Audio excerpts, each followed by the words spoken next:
So just own everything you've got that's amazing and positive, that you believe in yourself, and just say to the world, yeah, I'm actually amazingly good. I'm going to give it a go.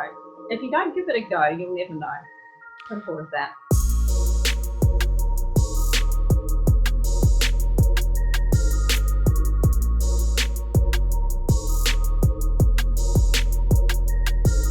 We're live. Lisa Jolly, she's in the building. How are you? I'm so excited for this episode. Yeah, I'm good. I'm in the house. How are you? I love your smile, by the way. What's with that? It's like $1 million smile. I'm just trying to be like you. I'm trying to live the good life, be happy, enjoy the little tiny things. And every single day we get more and more problems. And then you ask yourself, are they really problems or are they champagne problems? One of my good friends mentioned to me, he goes, I have issues, right? But they're not really issues. There's a difference between a problem and a champagne problem. A champagne problem is something that it's not really a problem. It's more just a cause of an effect of a good thing happening. You know what I mean? Yeah, for sure. Champagne problem is only when you can't get the lid off, right? I mean, that's the only problem. I completely agree with you. You just got to put your smile on and just rock forward and, as they say in some world, own your shit and have some fun, right? Amen. And you're the master at that. You're like the definition of a good time. You got good vibes, you're good energy, you're just a good person, and you've had a crazy life, and still just getting crazier. And you're willing to put the life on the line. You're just a go-getter. You're somebody that I'm really excited to share with our audience because your stories, I mean, the stuff you've been through, the people you've met. Isn't it? Yeah, I just that. never, stories. Isn't it just interesting how you never know what's going to come next? Yeah, it's an interesting question because a lot of people are like, why does that always happen to you? Or, oh my God, are you serious? If I always say to people who come in my life, it's pretty much something's going to happen. And I've spent a lot of time thinking about it actually, but really what happens with people, entrepreneurs like myself, and people who are really, got the shield down, ready to do business, not worried about what people think. They're standing in the traffic. So you're going to get a lot of stuff coming at you. And whether you get squashed over or not is the difference between getting up and standing again and weaving around and going for it. If you're not out there, standing there, you're not going to have much, to say. Not many exciting stories. That's my view on things. Right. So I'd much rather have the stories. And you just go with the flow, you have a plan, you have a trajectory, you're trying to get there, but things come up in the way and you ask yourself, is this going to be fun? Am I going to have fun? Oh, can I make money too? And you have this really good way of marrying those two things. Yeah, well, you got a choice. You can either get slapped in the face or actually enjoy the journey and then pop that champagne and try and get the lid off, right? and celebrate it. Because what's the point of celebrating all the great times and, realizing what is actually important if you can't actually tell some stories when you're sitting around with your friends and people you've met and who people have experienced the journey on the way. I'd much prefer to share it and, build on that as well. I hope I never stop having crazy stories. It'd be pretty upsetting. and tell everyone where you're coming in from right now. Yeah, so I'm from New Zealand. You can see I'm thinking you're summer Miami. We're in spring apparently. As you can tell with my hands up in the air. Party over there. Sorry. No, I'm in New Zealand and it is September, so it's going into spring, but it's actually freezing cold outside, and everyone got a little snippet of sunshine, and now we've been thrown back into chilly weather. So. I'm from New Zealand. I'm in my office. I'm really excited that I'm in my office. I'm never sitting here. And if I could show you my office, it's just like this new building thing, but with nothing, pretty much. A chair from down the street. We've got a whiteboard, and it says, I just read it, it says $1 million. I don't know when I wrote that. But hey, so I'm from New Zealand sitting in my office, in Honeybunch office, actually. You're in Miami, right? Yeah, we're in Miami. It's nice. It's beautiful. We got lizards running around, good vibes, good energy. Lots of, I'm all into the whole monsoon deal. 1 second it's beautiful, next second it's raining, but then it gets beautiful again. I like it. It keeps you on your toes. Yeah, I love that. I love lizards too. They're very cool. So you got to give everybody a background. I mean, you've done a lot of interesting things. You know, today you're working on the Honeybunch Naturals. It's a great product. I'm obsessed with it. I got this amazing package, just all the goodies. We're going to get into Manuka honey, the health benefits of it, because you are the honey expert. But before we get into that, can you give everybody just a background, you know, what led you to becoming, you know, the founder of this company? Like, what was some of the early accomplishments that kind of stacked up towards this? Okay, so it's a really interesting journey because, you know, I'm one of these entrepreneurs who is always looking for something that excites me, and I've always been involved in retail actually. So I had a business which actually I master franchised and grew out. It was called Sense. So in the shop, it had these beautiful handcrafted soaps. It had everything that you know, girls like, and it visually was really, really cool as well. Well, one day a man came into the shop, and he was from China, of all these places, right? And didn't speak any English, and he just said, in Chinese, of course, he said, "I want to buy this soap," which doesn't sound like that, but I was like, "Oh, well, there's a soap." And I was like, "Fantastic, okay, how long are you here for?" And it surprised me because I've never been to China or anything like that, and I was kind of like, this is strange because people normally buying the other way. And anyway, so I was like, yeah, sure, we can do that. At that stage, absolutely no idea how to make soap, right? No idea. So I got on a plane the next day to the other island of New Zealand, believe it or not, there's 2 islands down here. And I went down to the soap maker and I said, look, I can do this amazing deal. I've got this Chinese guy who's going to buy all of these soaps, and I just saw myself as kind of a broker. Well, lo and behold, I went down, and the guy I've been working with for so long who owned that company, he had this other lady there, and he basically sold the business the week before. I was just like, are you actually kidding me? So anyway, this lady, she's really lovely, but she's like, oh, no, can't do that, you know. So got back on the plane that night, had till Tuesday to make the samples, 12 samples.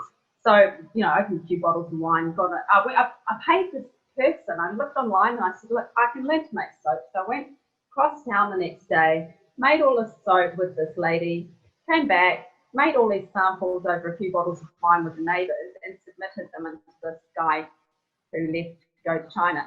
Anyway, I was like, okay, well, whatever. I was sitting in Bora Bora for my 40th birthday with the lizards in the ocean, looking at things beautiful, and this massive order came in from this Chinese guy. And I was just like, are you actually kidding me? When you say massive, like what does that mean massive? Like thousands of units? It was $170,000. Wow. Considering I'd made the soap in the microwave and never made soap before, it was like a massive order. Considering I didn't actually make the soap, I kind of like winged it, you know. So I was like, so you just you make a sample of like 12 of these things in the microwave. You're just figuring it out. You have no idea what you're doing. And next thing you know, he just goes, I love this. Here's a huge purchase order, and it was done. Like what? Yeah. So there was like, oh, okay, I'll just do this. I can do this. And I was really, really frustrated. I remember being frustrated because I was supposed to be relaxing, but I was all excited, and there was really bad Wi-Fi there. So I couldn't really do anything to organize anything or think how was I going to do it.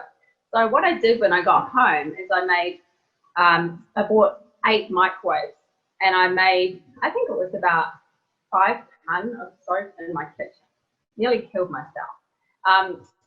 Anyway, sent the order off. He loved it. I was like, oh my gosh, this is amazing. I better have a manufacturing business.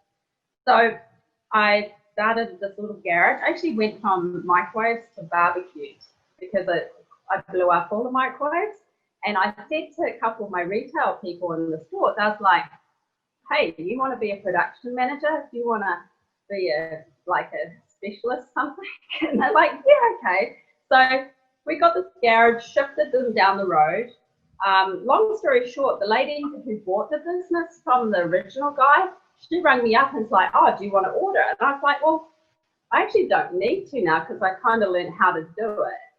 But I'll help you if you like, try and get your business going. Long story short, I ended up buying her factory and shipping it up to Auckland, and I became a manufacturer. And so I went from being, I guess, a chick in a city, all like savvy and loving customers, to this manufacturing business, which is actually not that great because you're just always covered in shit, like you're basically grinding it out, and the volumes we were sending were incredibly crazy. So I saw this competition, and it was on Shopify. It was called the Builder-Biz competition. So I thought, right, okay, I'm going to win that. Easy. I want to go to Necker Island and meet Richard Branson. So I entered this competition, and I couldn't figure out what the brand would be. But with the dynamic in the relationship and everything I'd learned about the natural wellness, and I think because we weren't manufacturers in the beginning, we did never mess around with any chemicals or anything. We were basically just using good old-fashioned recipes off the internet, and we made base recipes that were like good. There was none of these sulfates or any nasty things in it, so it kind of built this amazing product. Anyway, I decided that I'd have a business that would be this international business, and I'd do it through the Shopify thing, entered the competition, and Honeybunch was born for that competition. So I made the name up because it's a bunch of stuff with honey in it, and also I had a florist shop. So I loved the idea of incorporating like nature and creative visually and flowers and all the good stuff that goes into products. And, I did this competition, and Honeybunch was born. I didn't win the competition. I cried. Actually, I cried for like a week. Like I was in a fetal position. But because I'd done such an amazing, commitment, and I was really one of the only ones that wasn't in the USA, Shopify actually wrote a really cool article about me, and the mentors like Bransons, Steph Godin, I think it is, Damon John, they all signed a book, and they sent me a book. This is the highlight of my life, and it says in the cover, never stop being weird, Honeybunch. So that's my claim to fame. After that, Honeybunch decided that I wanted to open a shop in Hong Kong because I'd been traveling through Hong Kong on the way to China to check out this guy I was supplying to. Opened a shop in Hong Kong, took a lease, and I was really excited because I just love Hong Kong so much. Honestly, fantastic city. Anyway, I'm in China seeing this customer who originally bought the soap, and traveling back, got another order. We used to say work hard, play hard. Would take my newbie production manager up and say go to Shanghai for 3 days, have some fun, go and sell them some more product, come back. Anyway, I got back to Shanghai, and I actually had a brain hemorrhage, which just to put a bit more pressure on. And I'd taken the lease for the shop in Hong Kong, and I was due to open Honeybunch in Hong Kong, I think 5 weeks after this happened. I was in hospital. Can you say that again? You had a what? A brain? So I don't have any sight in this eye. I don't know if you can see, but basically I had a bleed in my brain, and I just woke up in the Shanghai #1 hospital, which is an amazing hospital. It was, it was crazy. I was in there for 4 weeks, had 4 surgeries. Couldn't fly back after that for another month to New Zealand because of the pressure and all that sort of stuff. And honestly, that was a life-changing situation for me. And I was due to open Honeybunch 2 weeks after I recovered from a sort of an 8-week stint. So I flew to Hong Kong and launched Honeybunch in Hong Kong 2 weeks later. But the whole experience with that sort of shook me a bit, but it gave me a new meaning on how to look at things in life and what to value. And, I have had a relationship with Honeybunch where I call it my love. And then at the moment, I'm like obsessed with it. I wake up every morning, I think, I love you, I love you, I love you. But, there was time after that I was just like, whoa, I don't know what I'm doing, and completely out of my depth. And I'm in Hong Kong and no one speaks any language and stuff like that. But, I'm here now, and it's super cool. Like, we've got some really cool stuff going on, and I love it. That is insane. First of all, you knew nothing about manufacturing. You just took on the challenge and you're like, let's give it a shot. Was the whole doing the Branson thing, like gamifying, building the company, was that big for you, turning it into a Oh, for competition? sure. Yeah, for sure. You've got to, I try and be, now after that event, I try and encourage as many people as I can because, like I'm a middle-aged woman, I've never, other than Facebook, I've never had any experience with Twitter. I mean, you're my first podcast, congratulate me, all of that sort of stuff. And I took it on a challenge to actually teach myself about, technical stuff as well. I built the website myself. I just thought, you know what, I've just got to give it a go. And I didn't enter thinking I was going to be the best seller. I just thought there might be a shot of the social media prize. I've always backed myself because that's, I'm quite funny sometimes. I like to say I'm funny as fuck most days. I don't know if I'm allowed to say that. But, I did it. I learned just so much. The people who I'm partnering with now, funnily enough, they were my supporters through that competition on Twitter. And we never met. They just used to actually encourage me through a few tweets because I was just out there every day. And now they're actually some of my key people in my business or guidance mentors. And, they're big players, like big players. So it does show you that as long as you put your full energy into something and you want to do good, I think it will, it'll keep giving back to you in some form. Sometimes weird forms, but it's good. Yeah, and it's interesting too because you go out to Hong Kong. Do you speak Chinese? Like I can understand a bit of Cantonese, and then in China it's Mandarin, and I can understand some stuff. I can definitely understand this. That is trying to get the price down. Is it like just being anybody in the States, typically when you think about China and you think about manufacturing, you think, okay, better cost, better production, things of that nature. Is it just night and day different there? Like when you see it, like how do you compare Chinese manufacturing to say doing it in America? Look, to be honest, I just mind blowing. So of course with us, it's completely, I think we're only 1 of 5% of people in New Zealand who actually exports to China, which is really rare. But with Manuka honey and all of the goodness that we've got down here, it's something that's like a high commodity. I had an experience in China where the man who was purchasing our products took us to a factory, and he took me in and he said, "This is your office now." I was like, what is going on? Long story short, they wanted to replicate the product in China. Now, that's when our relationship sort of, see you later, have a great life. And I actually ended up selling the manufacturing business and continuing on with Honeybunch. But, there's so much technology involved that it's mind-blowing. You can walk into a factory there and all of these soup things come up over you. Here, we like put on a mask, wear some gloves, turn the music up, make a batch, smile, completely different volumes, all of that sort of stuff. It's crazy.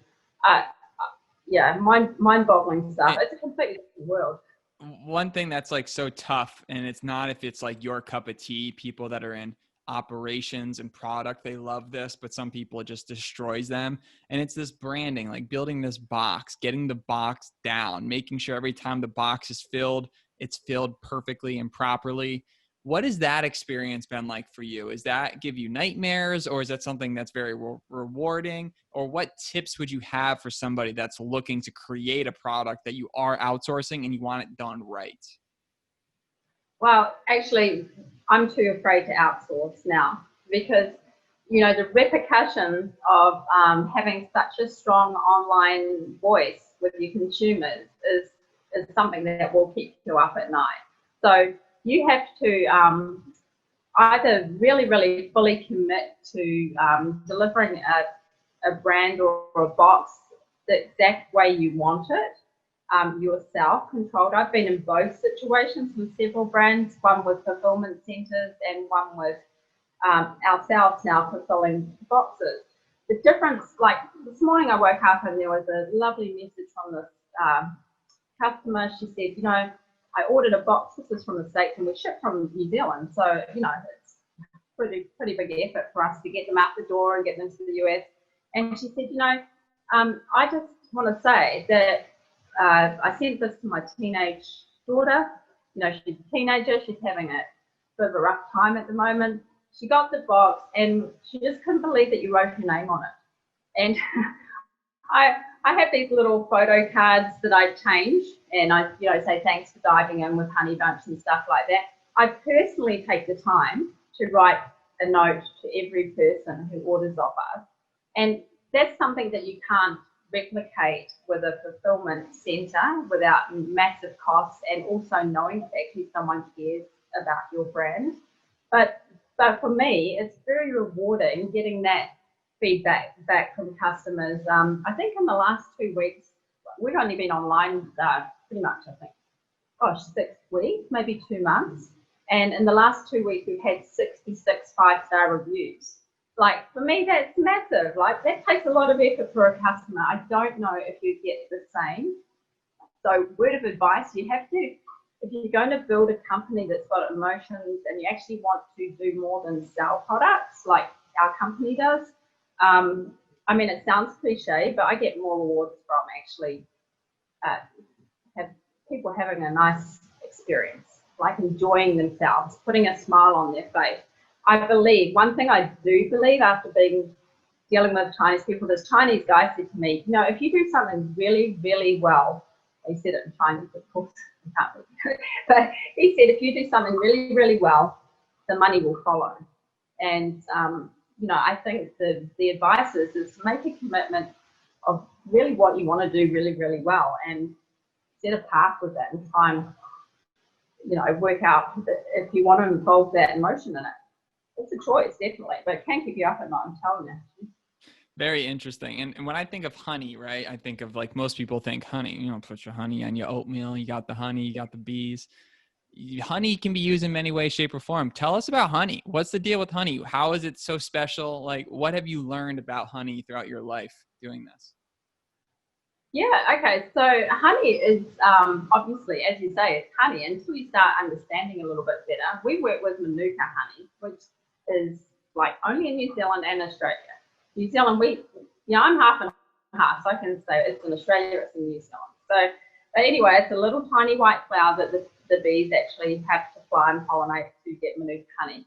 Now, the amazing thing about Manuka honey, and you really don't need to be a scientist to actually make a call on whether you believe in the benefits or not. Factually, it's amazing. It's actually proven to fight the COVID virus, as in the common cold virus. It was proven in tests to actually build immunity against SARS. I mean, we're in a different, you know, time now where, you know, we've got this pandemic going on. But at the end of the day, the people who have been using Manuka honey for centuries, particularly the older generation Japanese people who take a teaspoon every day, they're like 150 and they look like 20. I'm telling you.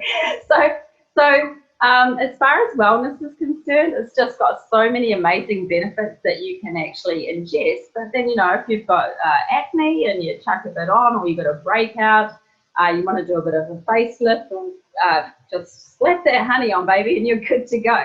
It is honestly amazing.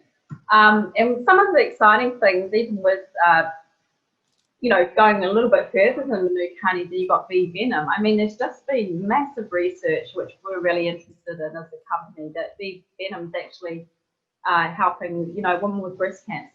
So there's just so much natural wellness loaded in there, and once you start the journey with it, it's pretty addictive, and it smells great. It's, you know, I'm holding this shampoo bar, and I didn't know there was like bars for shampoo. I've never seen it. So this works. You literally just take it and you just scrub your hair with it. Yeah, that should do 50 to 70 washes, right? Wow. And I know. That'll last me forever. Yeah, your hair will be like flowing out.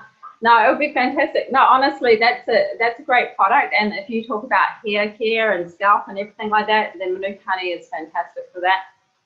You know, I'm in a situation now where I'm like, Can we put Manuka honey in it? Like, can we put Manuka honey in it? Anything we can do to actually infuse that goodness and actually, help people sort of understand boosting immunity without being like going to the drugstore or stuff like that. That's Yeah, kind of what you got this honey candle. What's going on there? Like, this is this honey candle.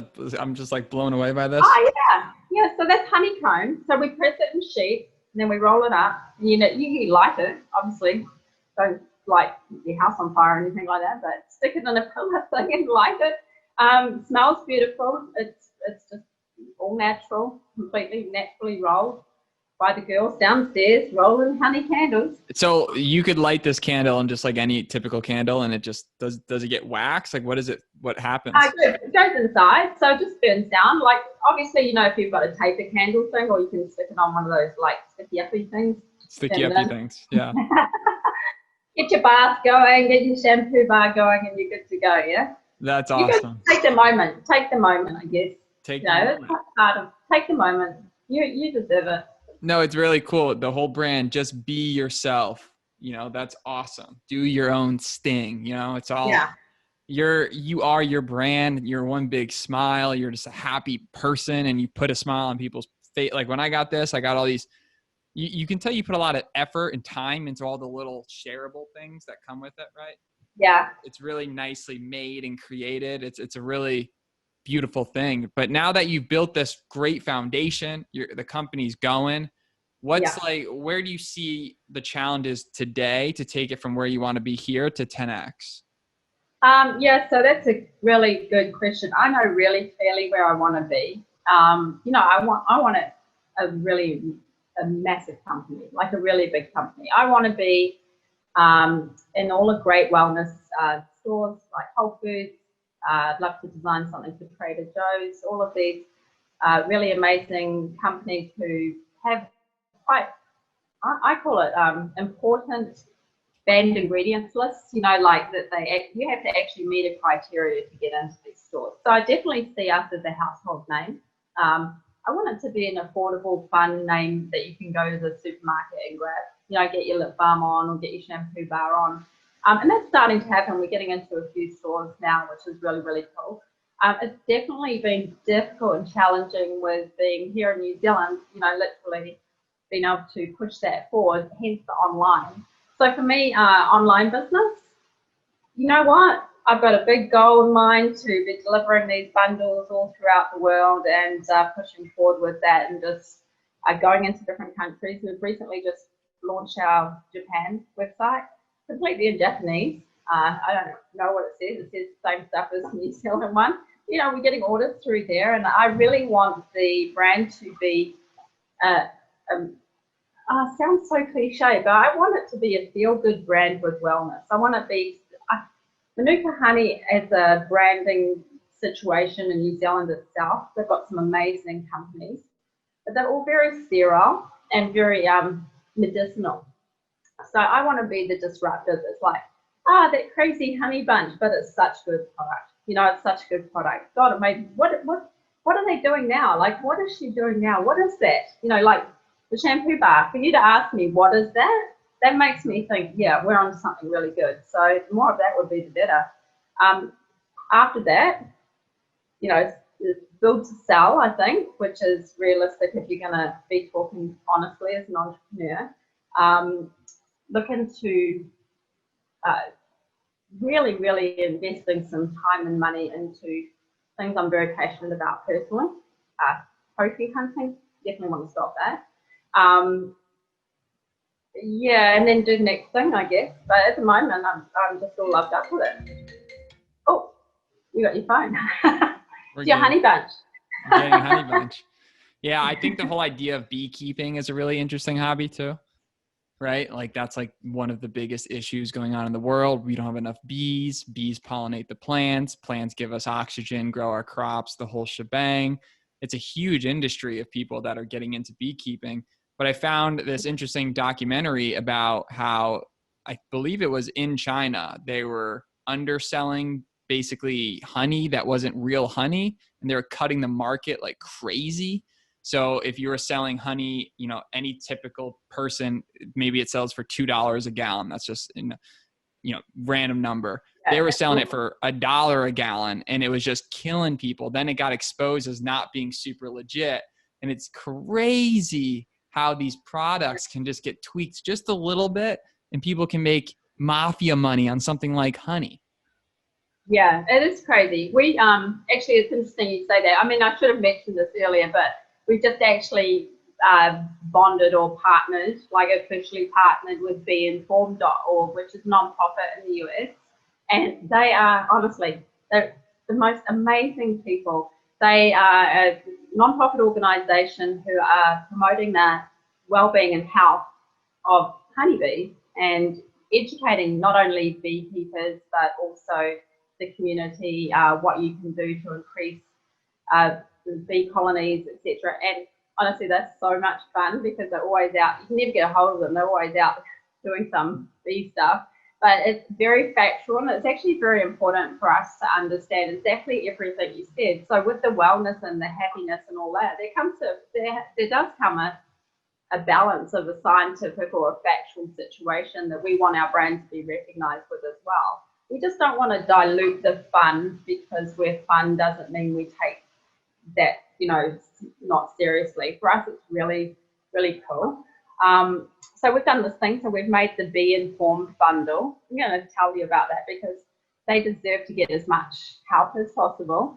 And 20% of that bundle, every time you buy it, goes to directly to BeInformed.org. And, we've just started that about 2 weeks ago. So we're pretty excited about that. It's the China thing with the honey. I mean, that's just so horrific.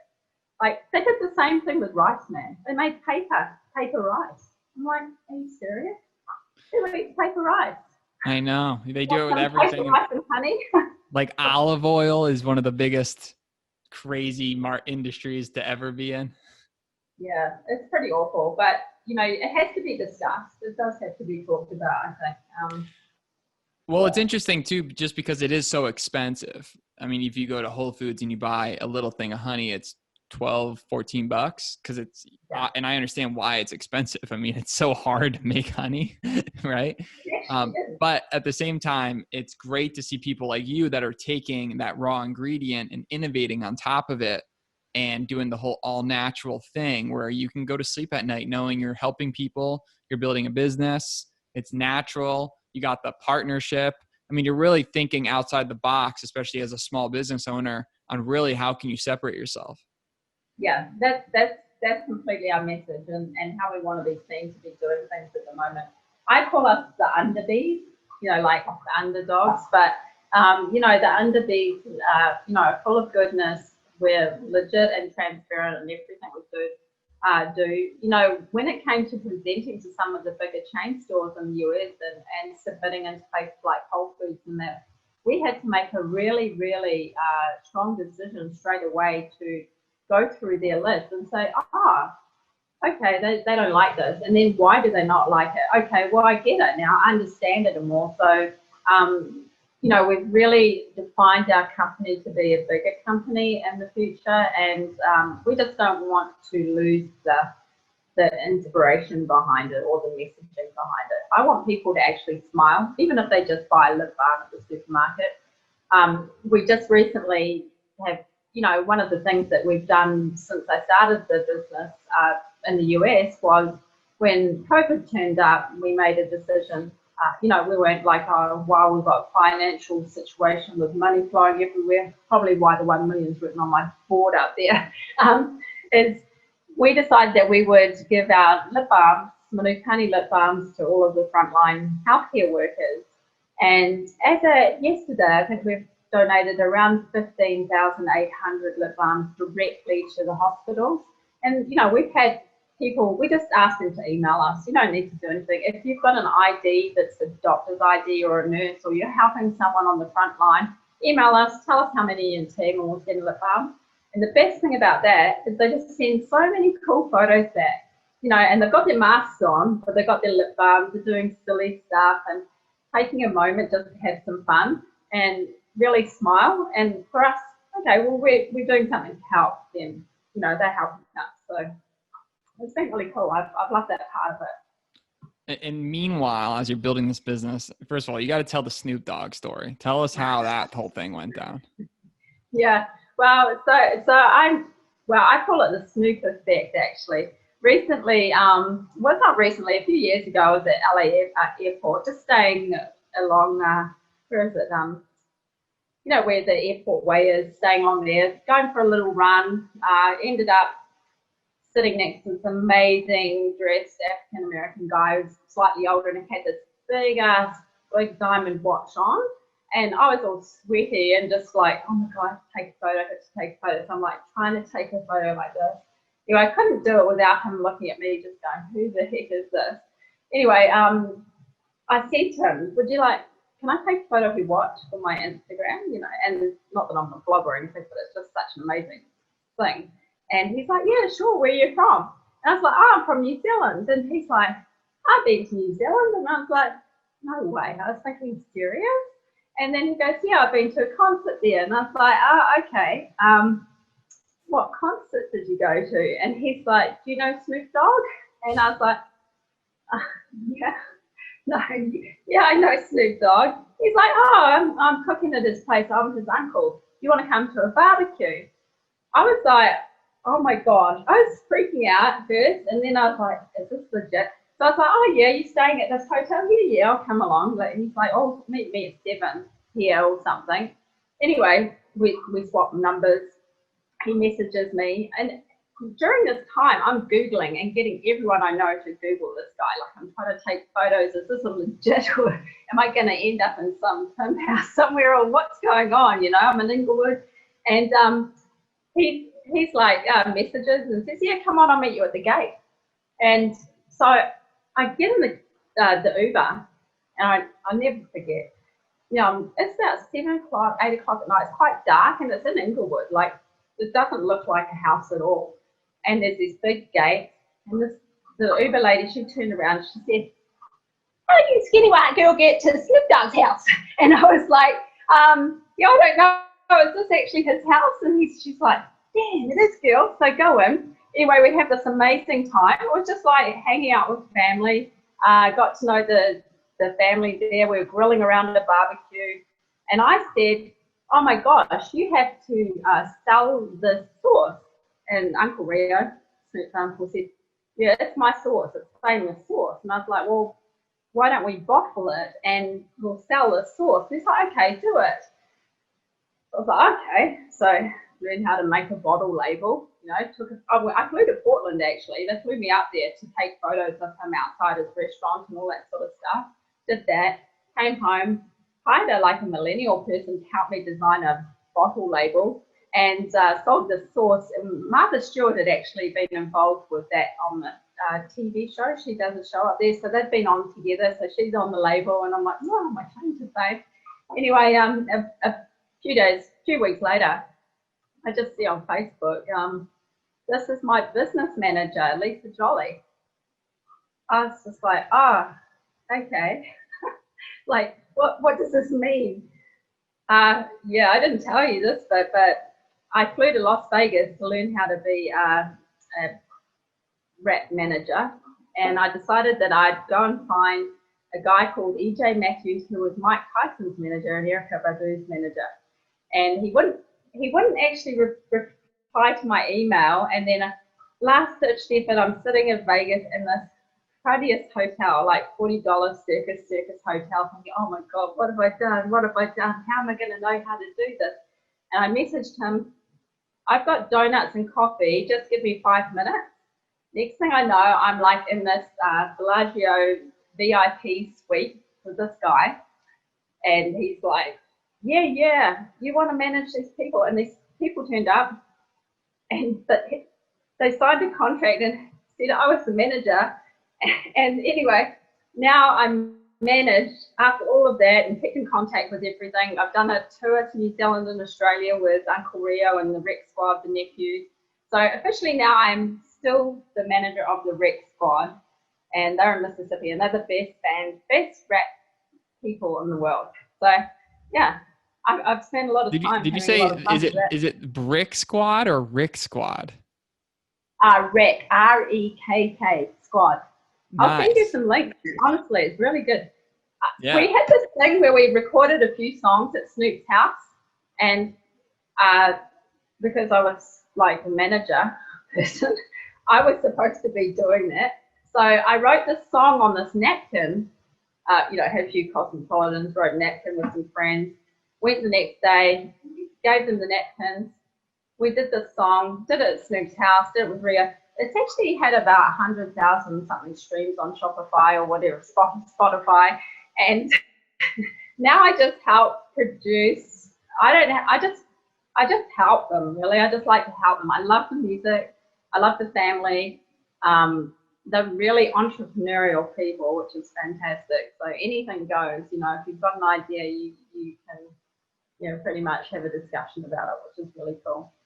That's So amazing. yeah, I'm the rap girl. I mean, you're the person that someone gives you something, you're like, hey, I can do this. Next thing you're here, you step into this new world, you have no idea what you're doing, and you just give it a shot, and you think positive, and you try to be polite and you're nice, and good things happen to good people. Obviously, there's always, positions of luck. Sometimes it's like, yo, how did this all work out, right?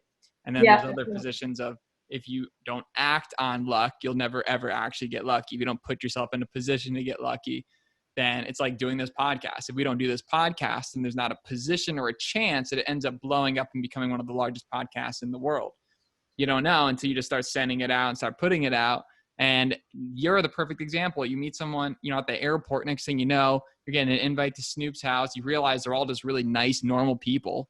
And it's just a good time. And it was a good experience. And those are the best. There's just euphoric moments where you don't know where you are, who the people are around you. No one knows who each other are. And you realize like you can be anyone you want to be if you truly want to just play the cards, right? Like put on the mask and be that person. I think more people, in myself even, I need to do a better job at that. I think the world needs to do a better job at that because it's crazy. You can literally reinvent yourself.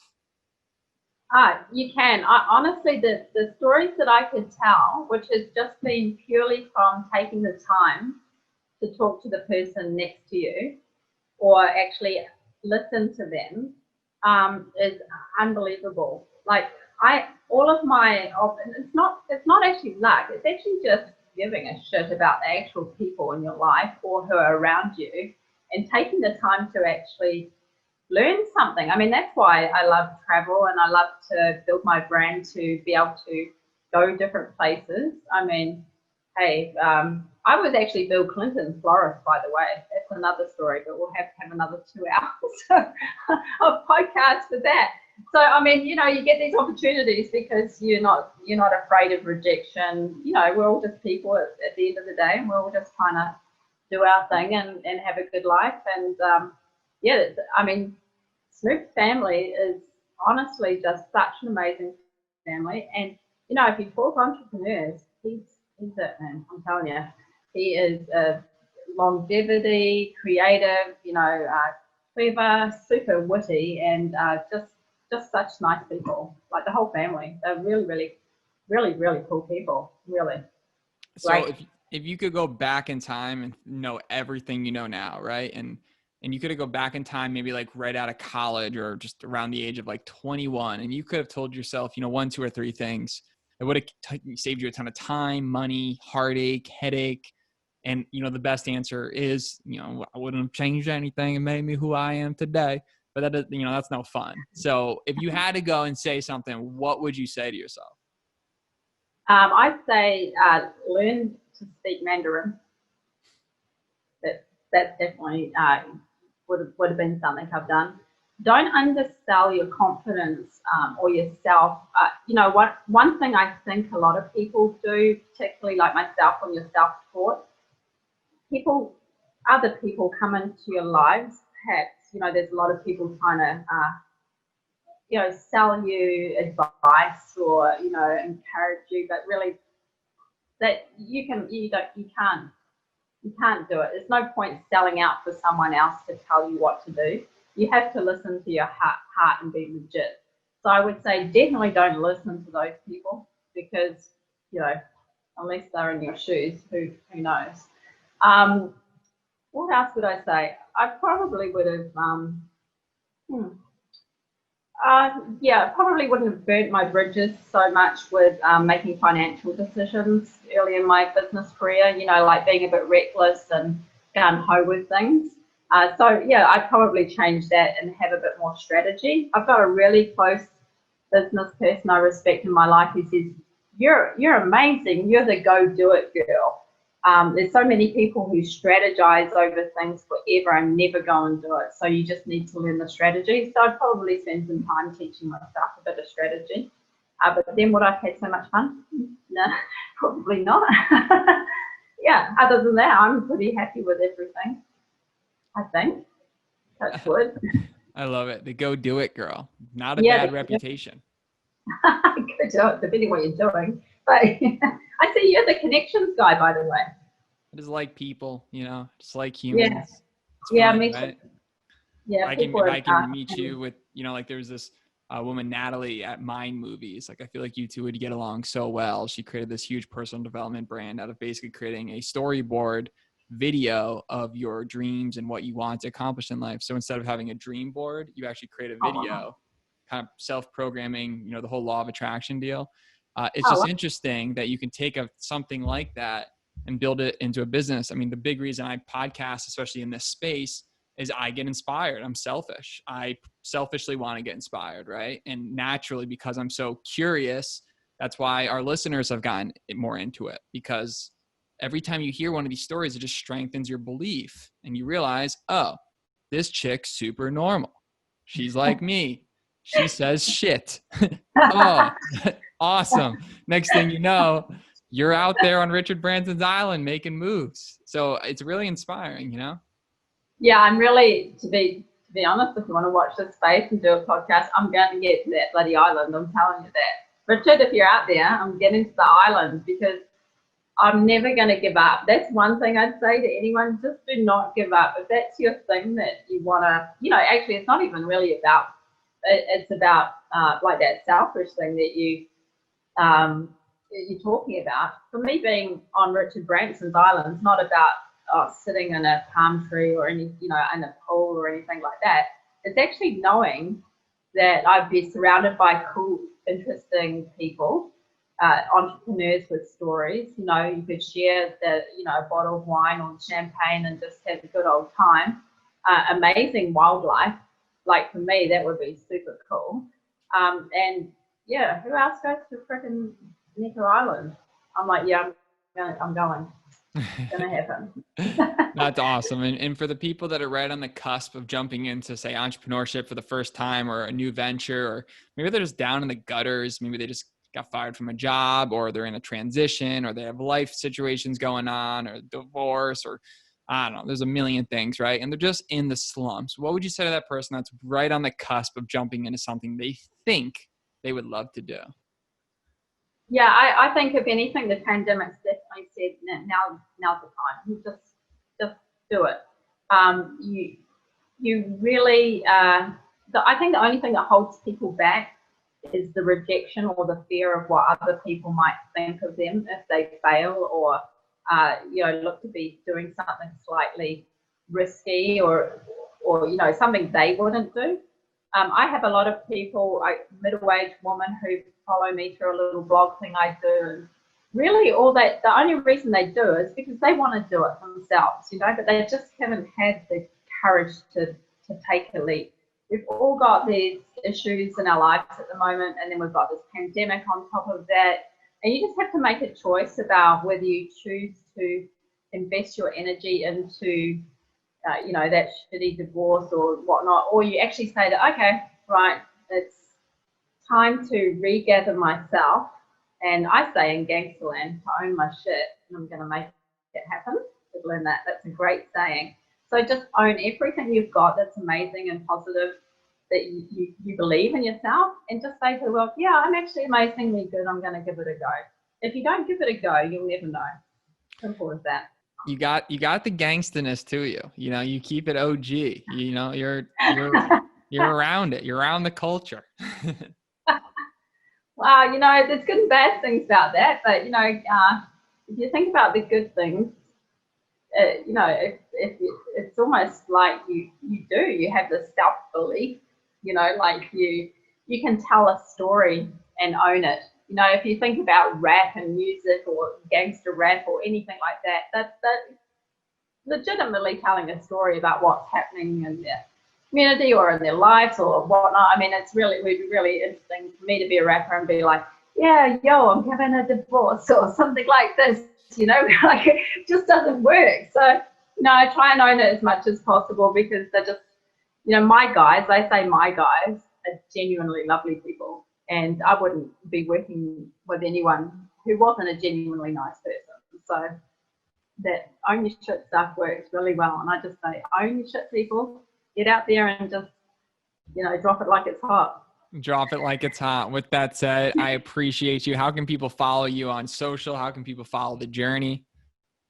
Well, okay. Honeybunch Naturals is our Instagram, and I'm the Instagram spammer. There's no one doing it. So if anyone wants to message me and tell me to clean up the Instagram, honeybunchnaturals.com, and you can order online. And I would suggest order the Be Informed so we can donate to them at the same time. And then I have my own little blog under Lisa Jolly on Facebook, and One Woman Brand Girl. It's me. Oh my gosh, that chocolate. Whitaker's Manuka Honey Pear Chocolate. Have you eaten? You haven't had that yet, have you? I was waiting for a special moment. Do you know people get that in the box and then they order someone ordered 16 bars yesterday of that chocolate. That's when you like wake up last night and you're like, oh, what happened? Oh man, I got 16 bars of chocolate last night. Shit, not again. You know, it's healthy. It's got Manuka honey in it. Right. Yeah. There you go. There you go. Well, I appreciate you, Lisa. We'll have to run this back in, you know, a year because so much is going to change. I'm excited for the updates. Yeah, thank you so much for having me. Yeah, I love your smile, by the way. It looked good with a grill, right? Right there. Just kidding. I gotta start with a tattoo before I get a grill. Yeah, fair enough. Anyway, thanks so much for having me. We appreciate you. Take care. Bye. Thank you for listening to another episode of LenJones Party of Two. If you enjoyed it, please leave us a review and subscribe to stay up to date on our new episodes. And remember, hope is not a strategy. Keep making moves. Till next time, peace.